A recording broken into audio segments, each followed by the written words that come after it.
Assalamualaikum warahmatullahi wabarakatuh. Hai teman-teman, kembali lagi bersama saya Ranyulda Filiandini. Jadi di video kali ini saya akan menjelaskan tentang penegakan hukum dalam pendekatan hukum progresif. Apa itu penegakan hukum? Bagaimana dasar konseptual dari hukum progresif itu sendiri dan bagaimana penegakan hukum?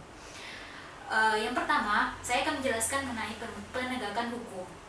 Penegakan hukum adalah suatu rangkaian proses untuk menjabarkan nilai, ide, dan cita yang bentuk awalnya masih abstrak menjadi tujuan hukum yang konkret. Nah, di dalam tujuan hukum yang konkret ini terdapat nilai-nilai moral, yaitu kebenaran dan keadilan.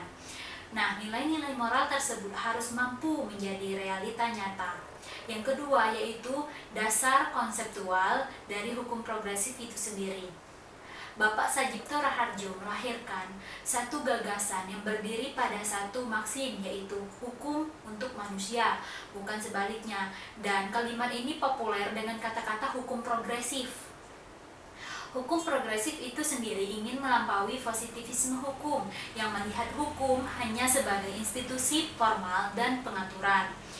Nah, konseptual dasar hukum progresif ini mempunyai karakteristik. Yang pertama, asumsi dasar, yang kedua tujuan, yang ketiga spirit, yang keempat arti dari progresivitas, dan yang kelima karakter. Jadi saya akan menjelaskan mengenai asumsi dasar. Asumsi dasar yaitu hukum untuk manusia, bukan sebaliknya, dan hukum bukan institusi mutlak dan final. Yang kedua, tujuan hukum. Tujuan hukum itu sendiri untuk kebahagiaan dan kesejahteraan manusia. Yang ketiga, spirit, pembebasan terhadap tipe, cara berpikir, asas, dan teori yang dipakai saat ini. Dan pembebasan terhadap kultural penegakan hukum yang dinilai tidak memberi keadilan secara substantif.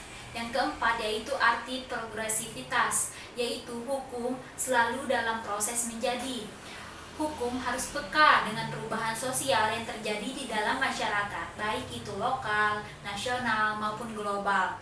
Hukum juga menolak status quo manakala hal tersebut dapat memicu suasana korup dan menimbulkan kerugian terhadap rakyat itu sendiri, sehingga menimbulkan pemberontakan rakyat itu sendiri.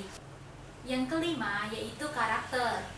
Jadi hukum progresif ini berbagi ruang dengan hukum responsif. Hukum progresif juga berbagi paham dengan legal realism, dan hukum progresif juga berdekatan dengan sociological jurisprudence dan natural law serta critical legal studies.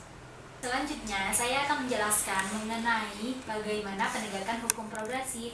Yang pertama, penegakan hukum progresif itu sendiri akan berpijak pada landasan filosofis bahwa hukum untuk manusia, bukan sebaliknya.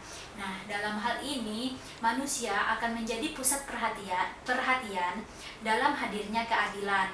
Tujuan dari hukum tersebut bukan untuk dirinya sendiri, melainkan untuk masyarakat banyak dan untuk nilai-nilai yang lebih luas, yaitu nilai-nilai luhur yang diyakini oleh manusia seperti kejujuran, keadilan, kebebasan, dan lain-lain. Yang kedua, penegakan hukum progresif akan menempatkan hukum pada dinamika perkembangan masyarakatnya. Hukum bukan merupakan institusi yang mutlak dan final.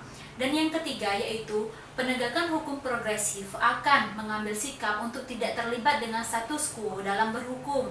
Nah, yang keempat yaitu penegakan hukum progresif mempunyai watak pembebasan, di mana mereka tidak ingin terkukung dengan pemikiran yang kaku, melainkan berpikir dengan legal positivisme. Nah, itulah penjelasan singkat dari saya mengenai materi penegakan hukum dalam pendekatan hukum progresif. Sekian dan terima kasih ya teman-teman. Jangan lupa like, komen, dan subscribe. Bye-bye.